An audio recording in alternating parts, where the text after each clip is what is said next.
Well, hey everyone. Looks like we got people coming in right now. We'll wait just a minute, I think. But first of all, thank you all for coming to our Monday Lunch and Learn series. We really hope these sessions have been able to kind of help us connect with everyone. And, during these weird times, it's good to see some faces and stuff and connect with our community and hopefully some new people too. We have to, just a little quick plug, if you're not an IEC member, we definitely encourage you to join. It helps us keep doing these and stuff and a lot of our really important work in Springfield and throughout the rest of the state. Just a few housekeeping items. All of the, everybody that's watching this, all of you guys are muted right now. Your video should be able to work and stuff, but we'll have a time for a Q&A at the end, but we encourage everybody to use the chat feature that is in Zoom to ask questions and stuff.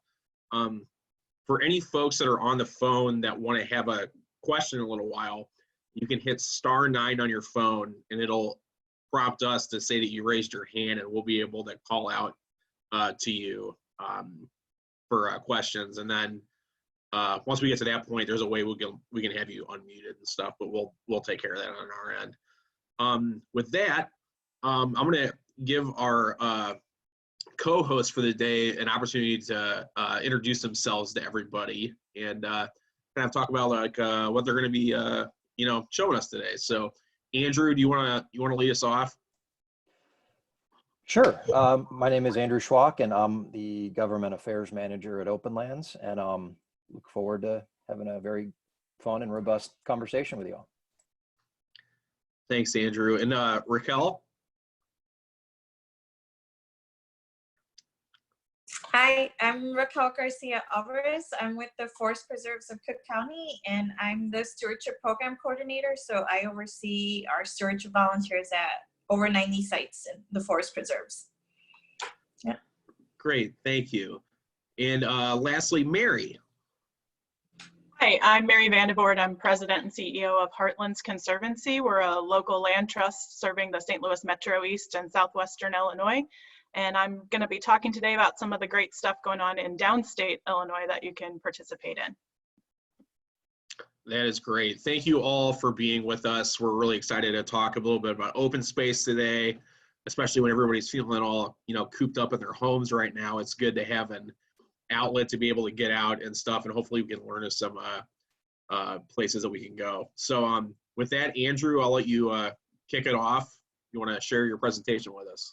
Yeah, absolutely. And just so everyone knows, I'm going to turn my video off here to save broadband and share this presentation as soon as I can figure out that quick machination. There's that.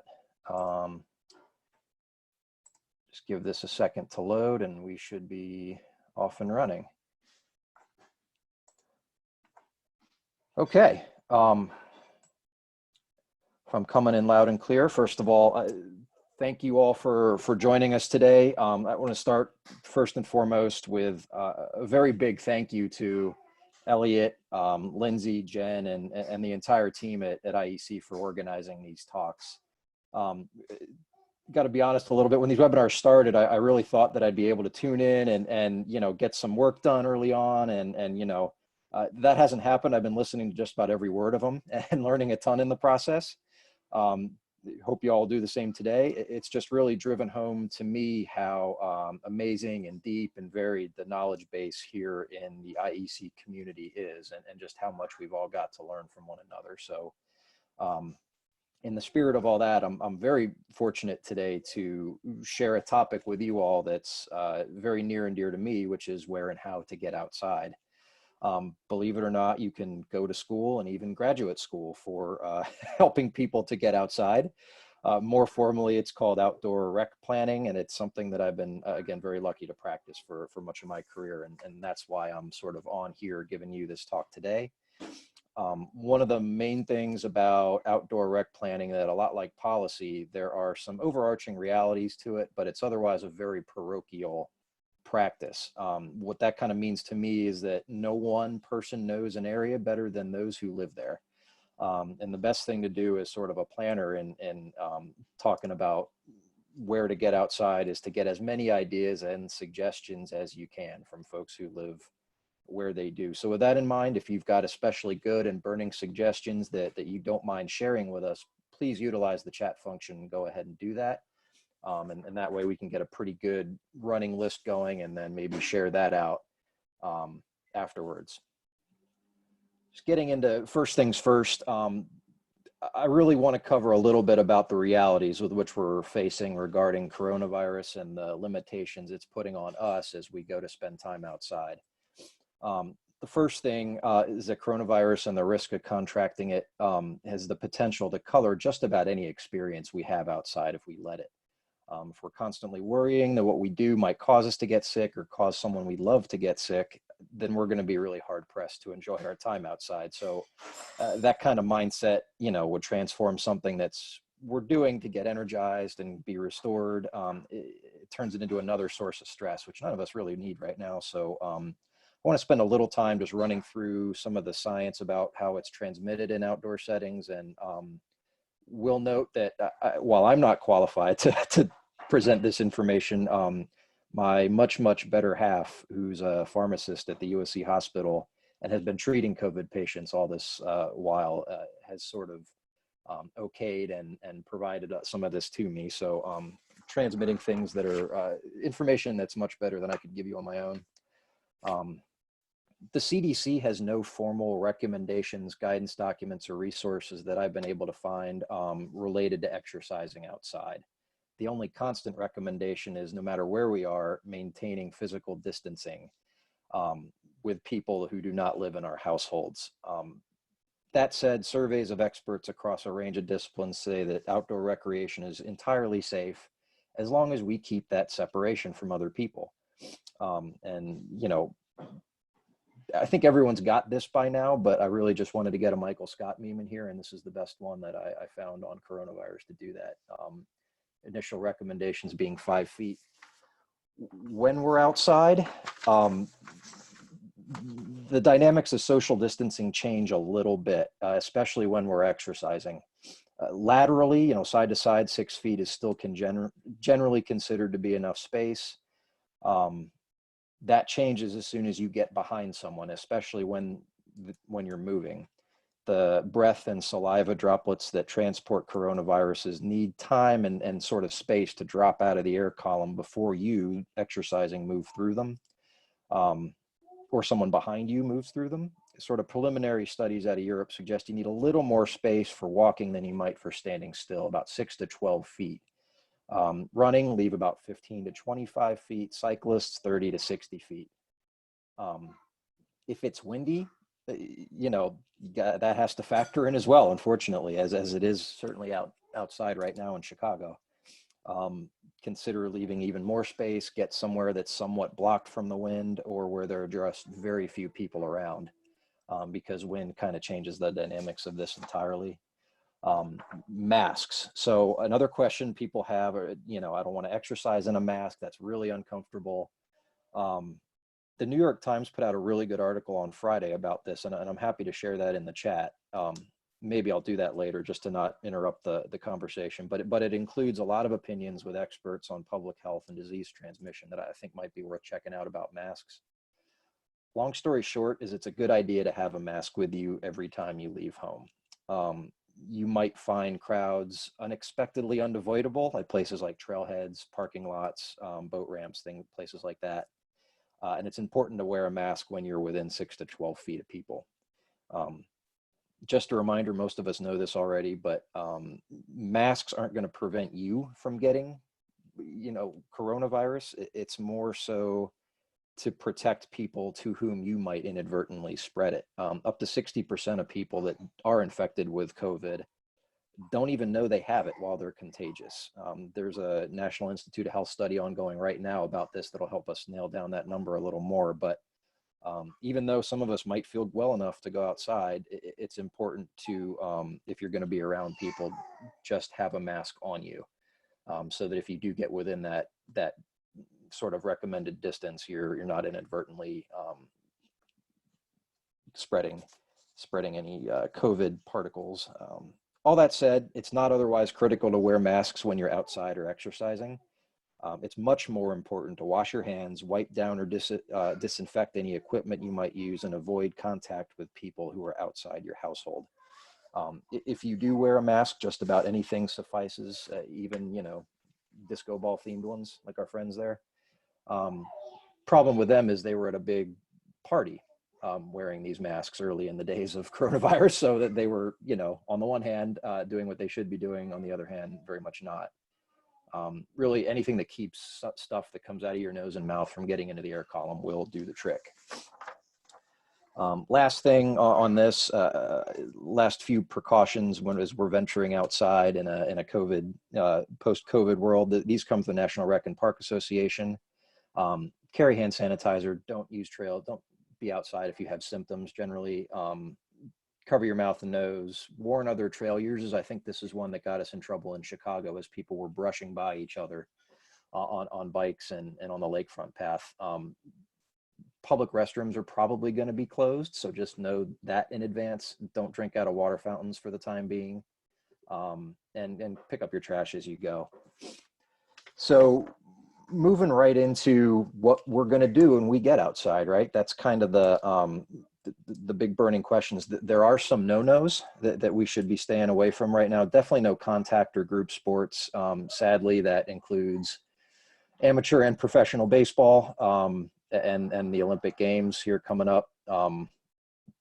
One of the silver linings about all this, if you can call it that, is the memes have been outstanding. And so I've had a lot of material to work with. This is our mayor in Wrigley Field, and then a little revised version of the Olympic rings to represent the separation we all need to keep. I'll also mention that Governor Pritzker has suspended trout season and closed all golf courses, both public and private, here in Illinois.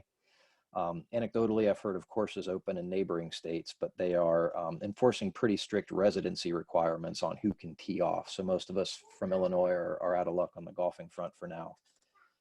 Camping and hunting are also harder, especially on public lands. Backcountry areas on federal lands can be open. Mary has a lot more to share on that later, but their campgrounds may be closed. Same goes for game lands. So what can we do given all that? Good news is pretty much everything else is fair game. Bad news is that many of the facilities, as I mentioned, are not going to be available to us. Campgrounds, restrooms, snack bars, most things in between. And with that in mind, a recommendation that if I can, I'll throw out there is to explore some of the places that are closer to home that you might have overlooked in the past. I know I certainly have, close to where I live. Not been to some places, always going somewhere better. Well, now might be the time to get a little more familiar with what's close to you, and maybe in communities next door to you.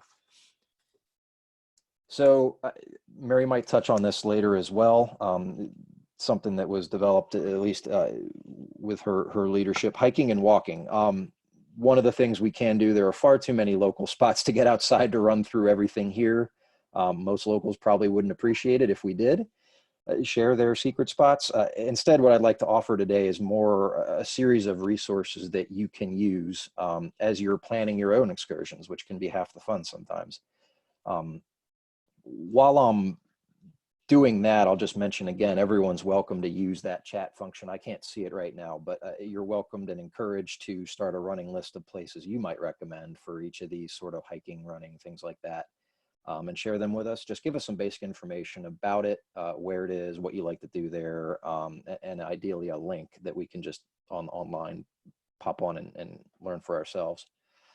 Hiking and walking, just two resources, especially helpful. The Hike app is a product of the Prairie State Conservation Coalition, which is Illinois' network of land trusts.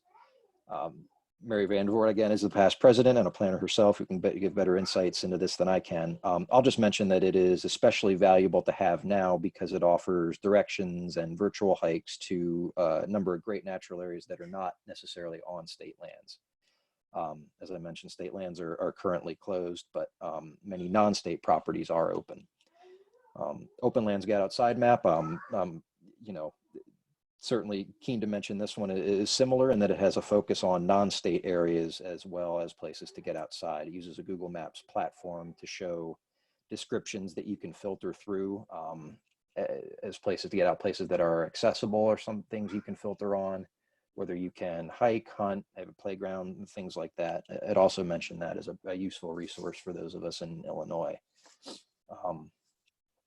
What I like to do myself is do the initial filtering through something like the Get Outside map when I'm looking to take my family on a trip in Illinois, and then use a commercial app once I've found a good place. Like All Trails is a particularly good one for hiking and walking, to pick out a specific route or area of the park.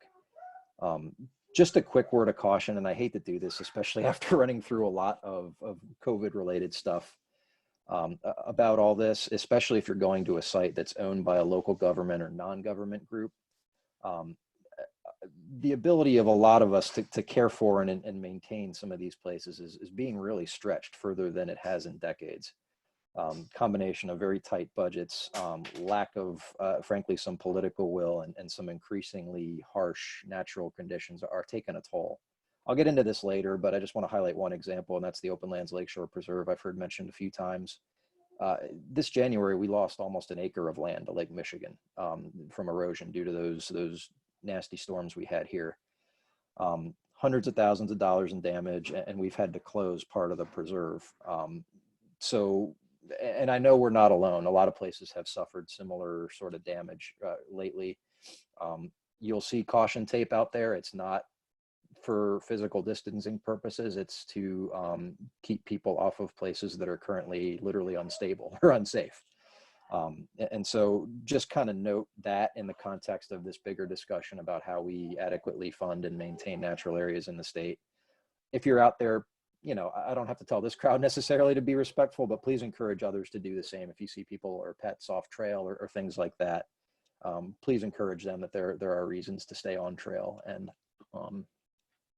you know, just kind of help police ourselves. Thank you very much in advance for that. That will help us tremendously.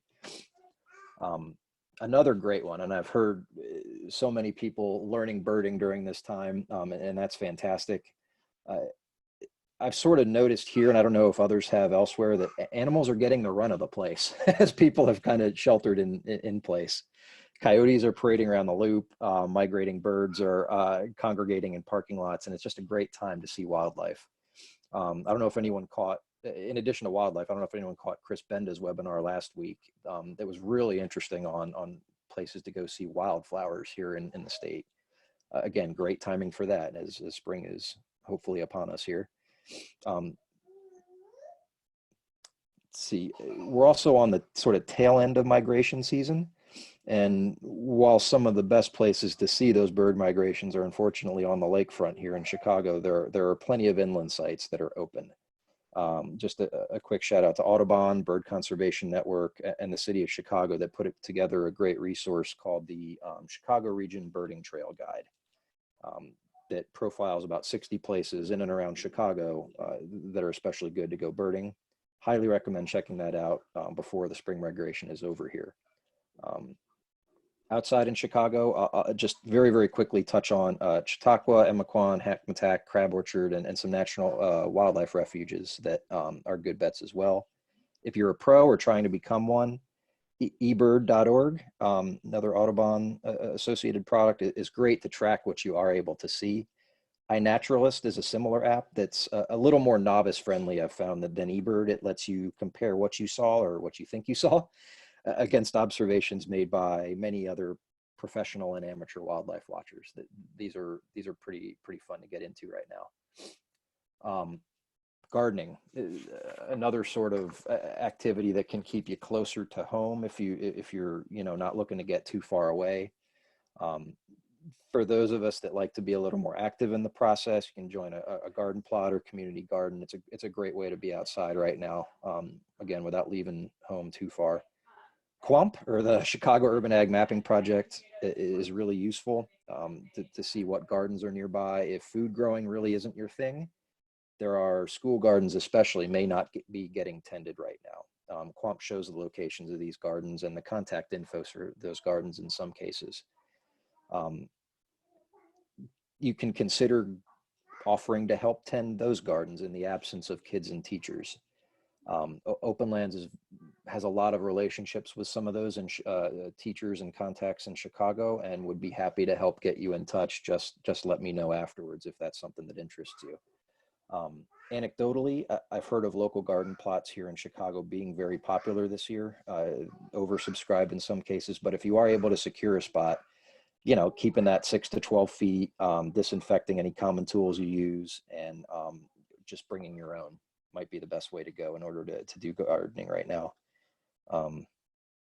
Neighbor Space website is another good list of precautions and another list of pocket parks all throughout Chicago. That those of us who maybe aren't as active or have small children in tow can visit, and usually be by yourselves right about now. Again, just to be outside and relax. I'm very lucky to have a neighbor space plot at the end of my street here in Chicago, and that's where we have spent more time than anywhere else with our toddler lately. Just recommend disinfectant wipes and that type of thing to bring to those places. Paddling, again, and Illinois has an embarrassment of riches when it comes to places to paddle. Even though they may not look like this whitewater thing that our Easter Bunny friends are taking on, there are just so many great rivers in all parts of the state that make for great paddles. Only caveat being you might need to have your own boat or borrow one because right now rental companies are probably not active. So the big questions right now, I'll just mention from a planning perspective, where you'll put in, where you'll take out, what the current is like on the water. Northeast Illinois, we're very lucky to have a website called Paddle Illinois Trails. .org that maps out where you can put in and take out, and it also shows you the locations of obstructions like locks or rapids that that you'll need to navigate, and then instructions on how to navigate those things. Right now, currents are the big concern. It's spring, rain is heavy at times, especially overnight here. Knowing how to avoid some of the strong currents is probably a good idea. Generally above an obstruction like a dam, the water's a little calmer than below it, but you might hit strong currents there anyway. And so just to consider that as you are sort of planning an outdoor excursion on the water here coming up. This is just a list of places that I've got on screen that Illinois Water Trails outlines. The maps, again, are phenomenal. I really recommend checking that out if you're looking to get on the water up here in Northeast Illinois. Another thing that Illinois has we enjoy in abundance here is cycling. More so than anything else, this is what my family and I have been doing to get out during COVID. Either leaving from home or taking, if you're in an area of transit, a CTA or Metro Rail to a trailhead. It's just a short list of what we've got to drive home, just how many options there are beyond the Lakeshore and the 606 here in Chicago. A longer list on the Chicago Tribune website I'm happy to share later. Again, having an app really helps. Traillink.com is a good one. Rails to Trails Conservancy hosts that. It lets you filter by what type of trail you want, zoom in on the area you're looking to cycle in using a Google Maps interface. They'll probably try and make you sign up, but All Trails, like I mentioned before, is another good site that gives you a lot of the same functionality, just with a little less detail. So with all that, I want to run through super fast what's currently open. This list is maintained by our crack communications team at Openlands and updated regularly. Real quick, Chicago, Cook County, Chicago Park District, most parks are closed, certainly all playground equipment. Lakefront, 606, Riverwalk, Millennium Park, any places where people tend to congregate have been closed. I'll let, certainly Raquel can give us more details on the forest preserves here. Chicago Botanic Gardens closed, Garfield Park Conservatory is closed, Morton Arboretum, grounds are open, facilities closed. We'll find that in a lot of cases. Collier counties, same situation. Most sites are open to visit, which is great. Just know that any buildings are likely going to be locked, as are restrooms, as are kiosks and things of that nature. Same up and down state and for federal areas. Federal areas are case by case. The Dunes National Park and State Park are open, but some of the beaches are closed. As I mentioned, DNR lands are all closed. Medeowan's open, Glacial Park, Hekmatak is open, but the visitor centers are closed. With that, I'm going to pass it over to Mary and let her give you much more details about what's going on downstate. Well, thanks, Andrew. And again, thanks to IEC for hosting this and letting us participate as a part of this. Before I get into, I'm just going to run through some of the larger places in places outside the Chicago region that are available and open. But before I do that, I just wanted to say that you should, if you're living in Illinois, except for maybe southeastern Illinois, you're served by a land trust, and many of them have properties that are open and being maintained. And if you haven't followed your local land trust in your region, please get on the Prairie State Conservation Coalition website. I have the link right there. And you can find out which ones are in your region, and you can see which of their preserves are open for trails. There are lots of them throughout the state, so I wasn't able to put them all in here. So I kind of divided up the state into sort of different areas to make it digestible. If you're along the Mississippi River, all the national wildlife refuges are open if they have trail facilities, but again, all of their visitor facilities and indoor spaces are closed. So please respect that. And then if you're on the Illinois River, there are lots of really great, beautiful places to visit on the Illinois River. Andrew mentioned Emiquon earlier in Chautauqua. And then there's some land trust properties along there. The Nature Conservancy has some spaces that people can get outside, as well as the Wetlands Initiative, I believe. I couldn't confirm if those were open or not, but I didn't see anything to say that they were not. So next slide, please. Farther downstate, the Kaskaskia River. A lot of the Kaskaskia River is surrounded by state of Illinois land, so it makes it very difficult because that is all closed. So it's difficult to access the Kaskaskia River at this time.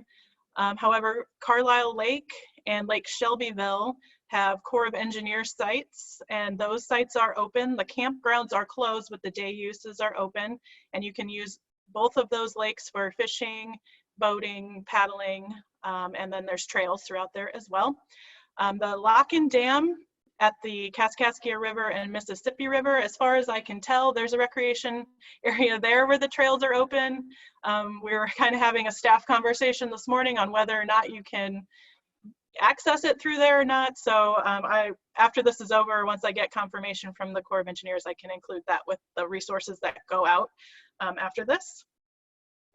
And then farther south, the Cache River and Big Muddy River areas, again, the National Wildlife Refuges are both open at Crab Orchard and Cypress Creek. Both of those are fantastic for birding and seeing reptiles and snakes and all kinds of great things down south, as well as paddling.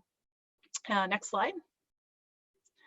And then, of course, the Shawnee National Forest is open. However, there's a couple of places that are closed, including Garden of the Gods and Bellsmith Springs. Those were closed recently because I think there was a lot of gathering going on. They're very popular locations. And then the campgrounds are closed and all of their other visitor facilities. So keep that in mind if you're going out in the remote Shawnee National Forest, that access to a restroom is probably limited. So keeping close to home might be a good idea, as Andrew said. And then if you're in the Metro East or Southwestern Illinois, where Heartlands Conservancy is, we have created a resource for our 7-county region. We're updating it as often as we can. That shows, it's a list of all the open trails and paths in our area. We're hoping to get it on a map as well, but for now it is an open Google Doc, so you can go ahead and look at that. Just to quickly run through some of the ones you might be able to access, the Madison County and St. Clair County Transit Trail systems are both open and working really great. So I highly recommend those. Again, keeping distance. They've been pretty busy lately. So if you can continue to keep distance and encourage others to do that, I think that'll help keep them open.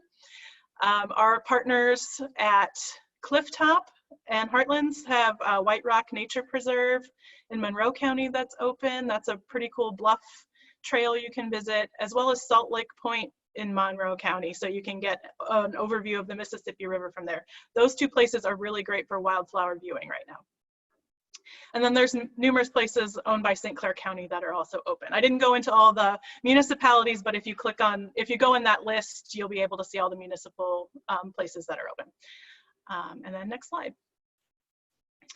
And I'm not an expert on the rest of the state necessarily, but I did do a quick look at some of the other areas that have larger spaces that are open. So Champaign County, Macon County, McLean, Rock Island, Vermilion County. Those forest preserve and conservation districts all have open facilities. Again, all playgrounds and things like that are closed, but their trails and forest preserve places are open. And then Nachusa Grasslands also is something that was open and also would be a great place to visit as well for wildlife viewing. And I think that's the end of my slides, and I can hand it over to Raquel. Okay, hi everyone. This is Raquel. I'm again with the Forest Preserves of Cook County. Just if you don't know much about us, we have over 70,000 acres in our land holdings. We have 40 managed lakes and ponds, 350 miles of trails. Right now is a good time to be in the forest preserves as our spring ephemerals are out, and we are the most biodiverse county in the state. Saying that, some of our forest preserves are closed, kind of what has been mentioned, because they didn't allow for social distancing or there were other public health concerns. Our nature centers, our campgrounds, some really popular spots like Swallow Cliff Stairs are closed. And I know people were like, well, where do I go now? And there's a really nice map just showing that we have 70,000 acres throughout the county.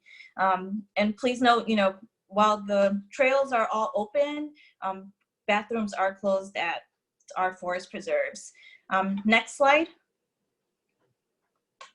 So one really cool feature that we have on our website is the web map. And if you click on our web map, you can put in a name or even a trail or something close to you, and it will tell you where you can park, what trails are accessible, and if there's any alerts. This example is for Sweetwoods. It tells you it's part of the Thorn Creek Trail system. There's 2 trails. The red trail is paved. The dotted yellow one is unpaved. So you have your choice whether you want to be more in nature or whether you like to be more on a paved trail, and it also tells you the different amenities, like whether it's good for cycling. Sometimes it might have some nature notes, but this is a really good feature to check out throughout the year, because during the winter time, it'll tell you which parking lots are closed due to ice or snow. Next slide, please.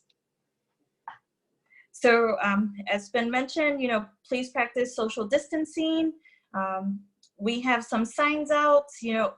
We ask people to please call the Forest Preserve Police. If you see something, you can still reach us on our website, but the most immediate is if you call us to report crowded conditions, because we will stay open as long as people aren't gathering. And at each of our trailheads, we also have signs up of where you can go to visit along the trail. So if you're going to a trailhead and you're noticing that the parking lot is closed, you can look at the trailhead and see if there's another parking lot close to you. And as I mentioned, our website is phone mobile, so you can also pop it in. And I'll mention that the other Collier counties forest preserves are following similar, have similar guidelines and restrictions in place. Like Kane, Lake, DuPage, McHenry County Forest Preserves all have sites that are open and sites that are closed, and they're closing parking lots that are really crowded and popular. And Will County Forest Preserve seems to be the only one that you can only access on foot or on bike. They have closed their parking lots. One other thing to note is that the Forest Preserves Cook County has closed all programming until May 11th.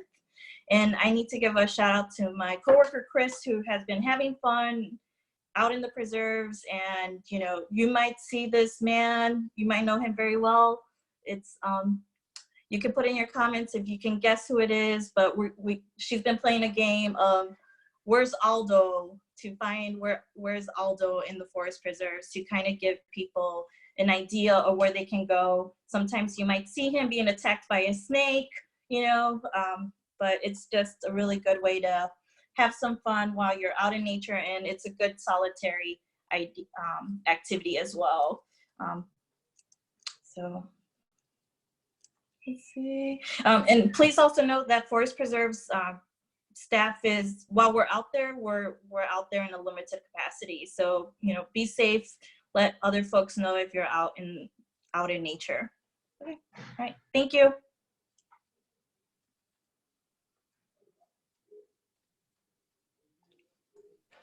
Just want to end our presentation here, at least. I certainly hope to have a robust back and forth in the comment section, and we'll stay on, of course, for Q&A.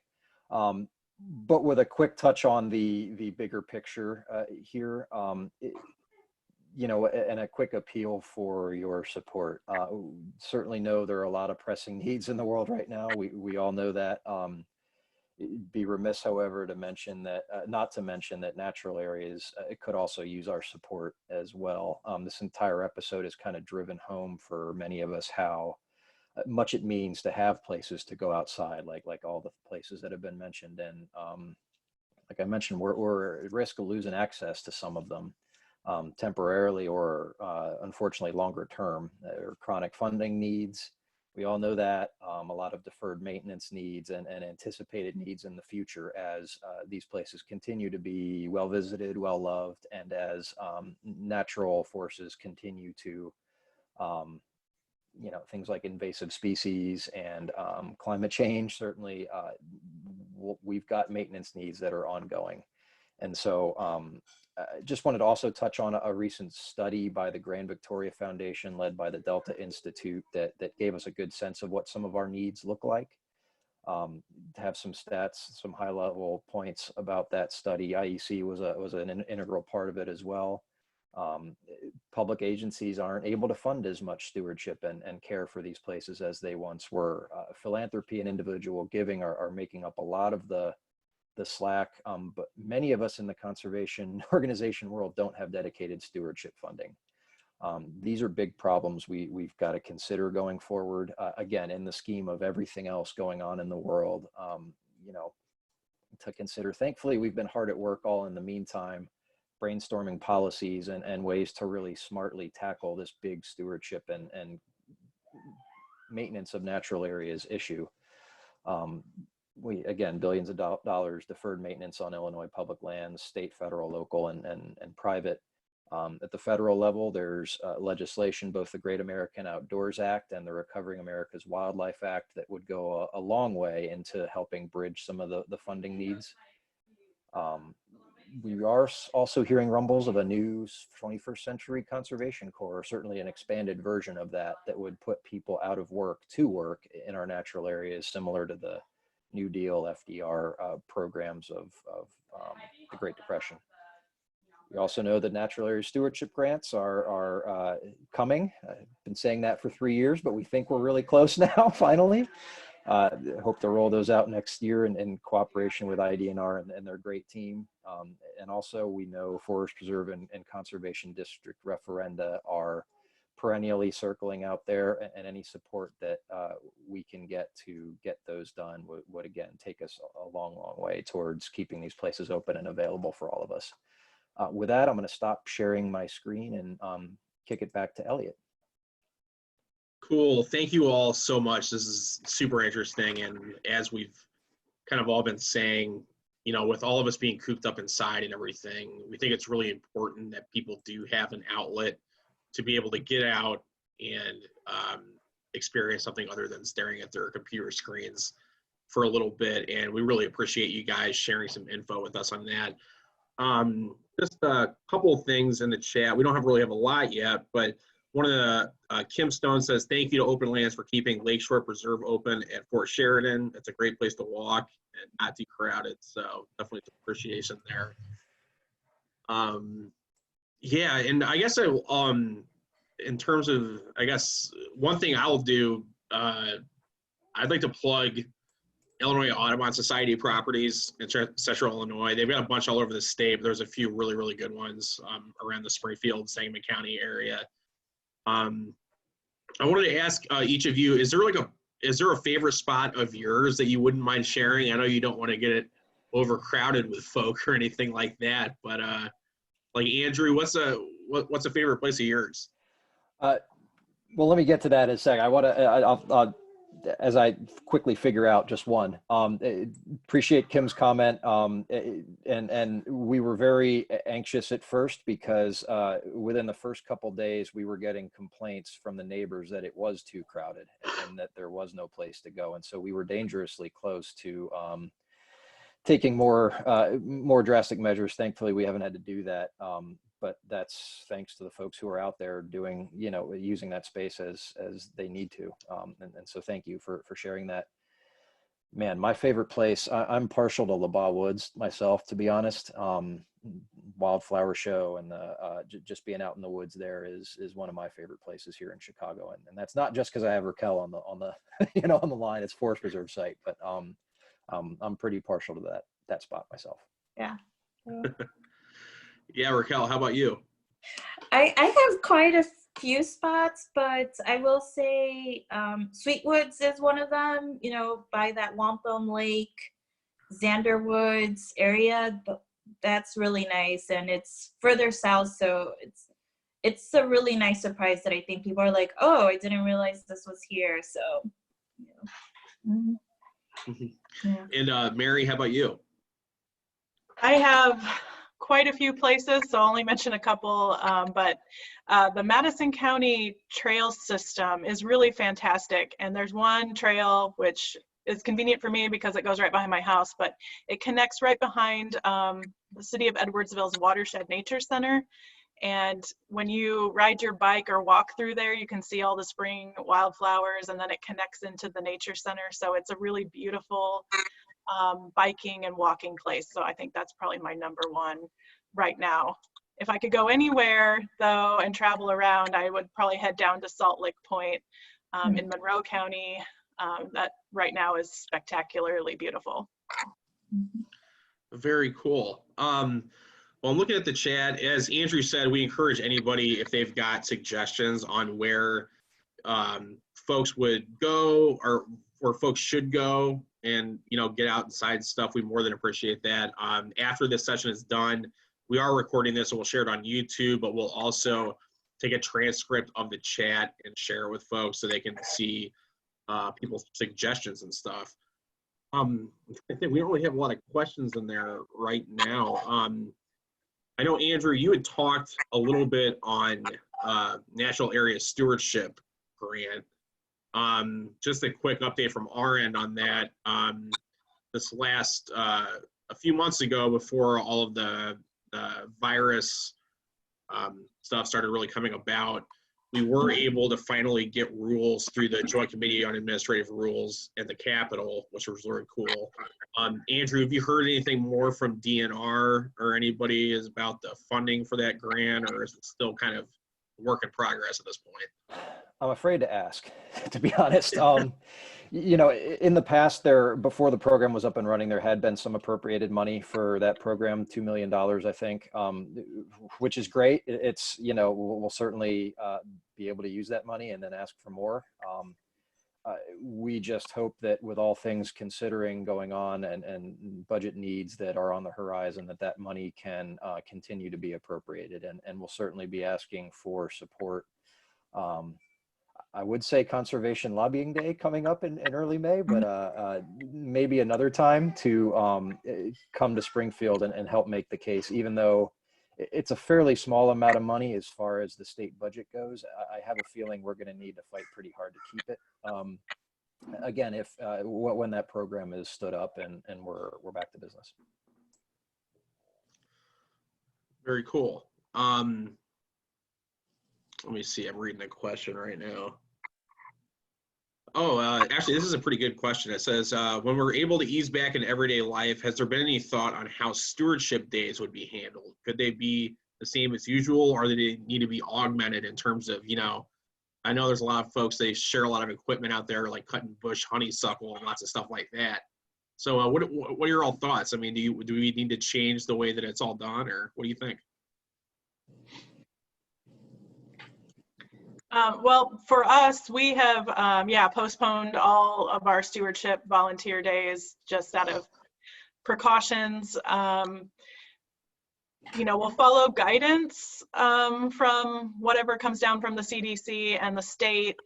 I would think, if things open back up in May, which I'm not sure that they will, but if they do, we do have volunteer stewardship needs we really need to get on top of. So we'll probably look at not sharing tools. Like, you'll get one set of tools and you can't share it with others if you, we'll have to put in a whole bunch. We're looking at how to put in precautionary measures for how to handle all of those things right now. I think we'll probably practice distancing while stewarding as we move forward. Yeah. So this is Raquel. So before we shut down all the volunteer programs, we actually had started putting some practices in place. We had reached out to some stewardship volunteers who provided us with good guidance. So we followed, not bringing open food to the stewardship days, because that was one reason why people were coming, was that they would have like a potluck lunch or a fireside lunch. And so we discouraged that of, just bringing individually wrapped snacks, bringing your own water bottle, like little things that we felt we needed to provide guidance on. We asked stewards to disinfect their tools right afterwards. And kind of like what Mary said, we would assign a tool, like this is your lopper, this is your bowl saw for the day, keep your gloves on as much as possible. And then a few days, then for some of the stewardship days, we started limiting the number of people who could participate, and also took the website advertisement of that stewardship day. So that way the public wasn't invited. Maybe then the steward could decide, I'm only gonna email my email list, or just have a few folks, the regulars. I think we may take a similar cautious approach to when we open up on May 11th, if we have anything like smaller groups, no open food, and also maybe not advertising it to the public. But we're still in the beginning conversations and just monitoring day by day, and we might not have school groups or big groups come out in May or June. Yeah, that's a good question. So I would like to also hear if anyone else has thought about these things or implemented something at their stewardship day too. I know for our part, at least from where I'm coming from, we're a little concerned about having lost burn days and other restoration days during the spring, which can be a real critical time for some of the activities we do, especially clearing invasives and again, burning. So I'm a little concerned about where that puts us in our management stewardship schedule for the rest of the year, and what that means. I'd curious to know if other folks have found a way to manage that, if they've been able to conduct restoration days or burns during this time safely, following all the guidance. Please shoot me an email if you've had some success with that. Thank you.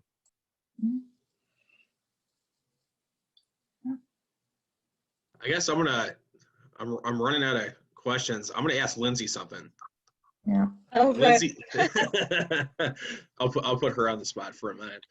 Lindsay, what's a favorite place that you like to go hike or something that we can actually access right now? I know all DNR properties are closed, so like Jim Edgar is shut down right now. Yeah. But what's a favorite of yours? My normal answer is Jim Edgar, because it is just north of our house. But we're pretty close to the Havana area along the Illinois River.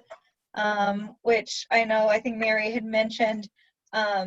There's a couple federal sites there, that Chautauqua, a couple land and water reserves.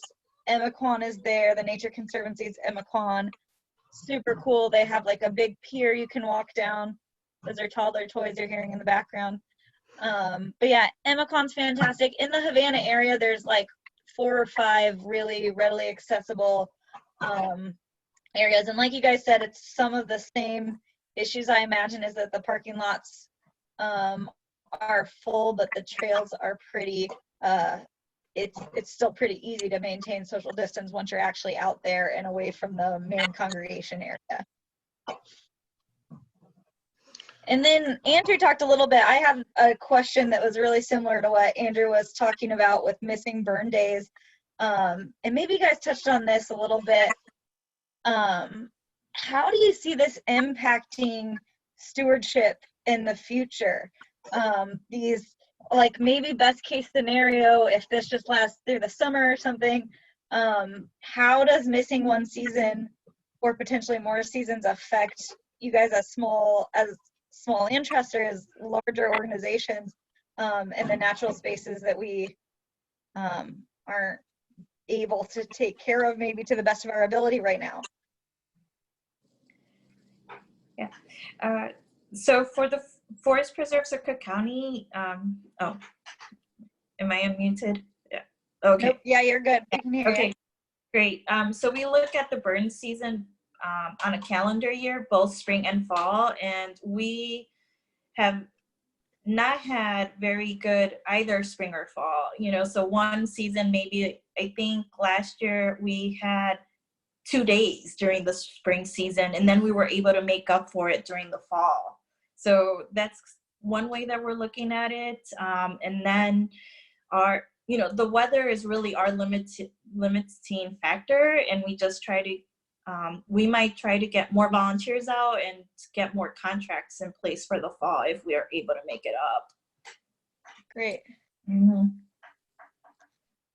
I can add something. Oh, sorry. I can add something real fast. A lot of our organization's mission is connecting people to nature. That's sort of our tagline. And because of that mission, a lot of our events are volunteer based and driven.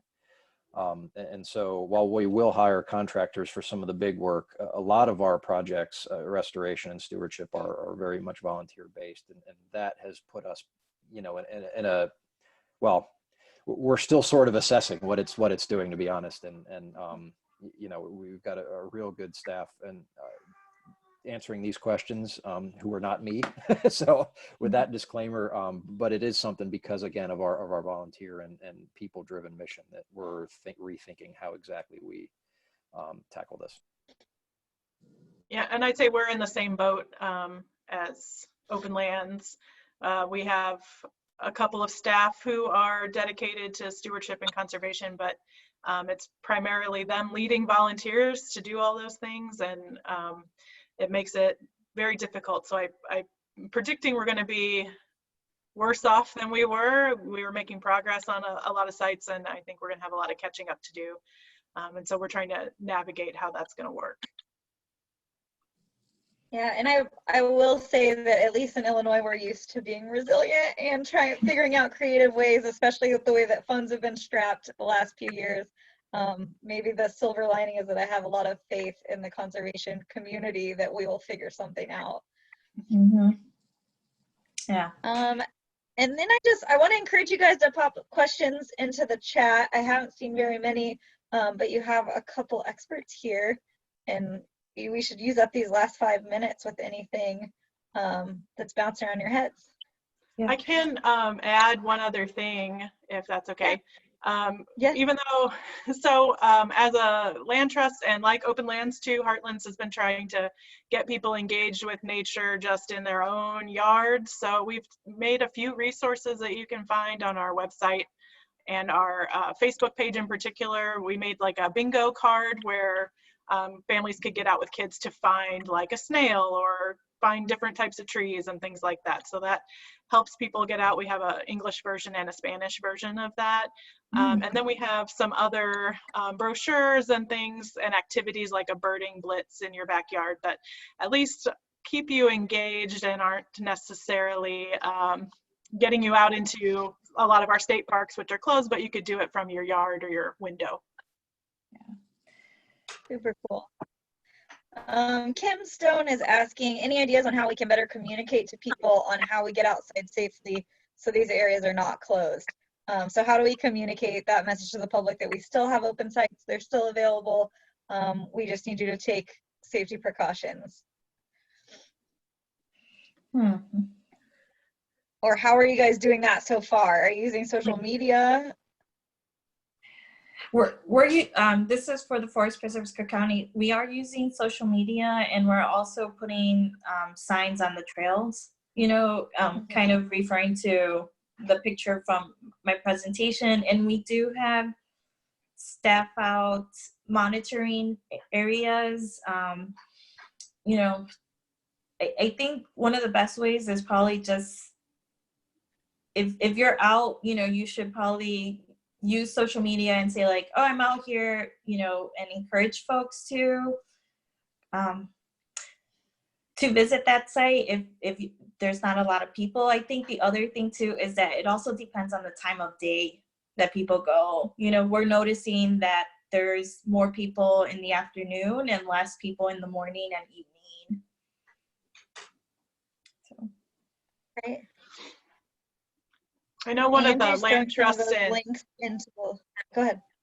One of the land trusts, I think it was Lake Forest Openlands, they're, I don't know if John is on here or not, but they did a thing where they have arrows so that the hiking traffic is all going one direction so you're not passing each other, which I thought was a really brilliant way to keep people that distance that you need. That is smart.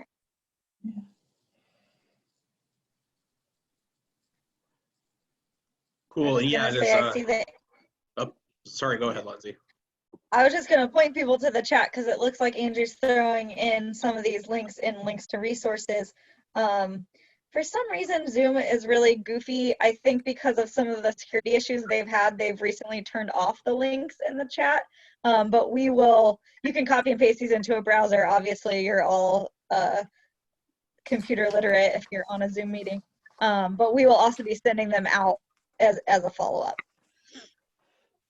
Something real fast, just to get at Kim's question a little bit. It's sort of taken over the front page of our website, and we've got our communications team sort of, again, scrambling to figure out what sites are open, what some of the resources are out there that are authoritative, and just doing as we would normally do through our existing communications networks. One of the things that we found very positive is this is getting a lot of attention. Just that the value of having places to get outside is so important right now. And a lot more attention is being paid to the needs of those places. People are starting to see the proverbial cracks in the sidewalk, so to speak. But that's not discouraging them, you know, and I think that's very positive, and would love to appropriately, but strongly capitalize on some of this renewed awareness, sharing links out when places like the New York Times spend a lot of resources to cover stories like that. Just making sure that we're circulating it through our networks has been what we've done so far. Yeah, I appreciate that. I know I've sent a lot of people to Openlands as a resource, especially for the upper part of the state. Go ahead, Raquel. Did you have something? Oh, no. All right, well, I think it's 12:59. Elliot, is there some closing stuff, I think, and then we can hop off. And we appreciate our experts, especially for weighing in, and then we appreciate all of you guys for tuning in to hear about this too, and throwing some questions in the chat. Yeah, no, again, as Lindsay just said, thank you, Mary, Raquel, and Andrew, so much. It's good to be able to hear that there are places that people can go. This is such a weird time right now that I think folks feel very cooped up, and it's good to be able to get out and expand your perspective a little bit. At least I need that. I'm definitely going to go try morel hunting at some point this next week when I can do it. But thank you all again for tuning into the Lunch and Learn series. Springfield. Yeah, I just remembered my actual favorite was Riverside Park in Springfield because I reminded you about it earlier this week. That is a good one, and I don't think it'll be underwater right now, which is a good thing. Right.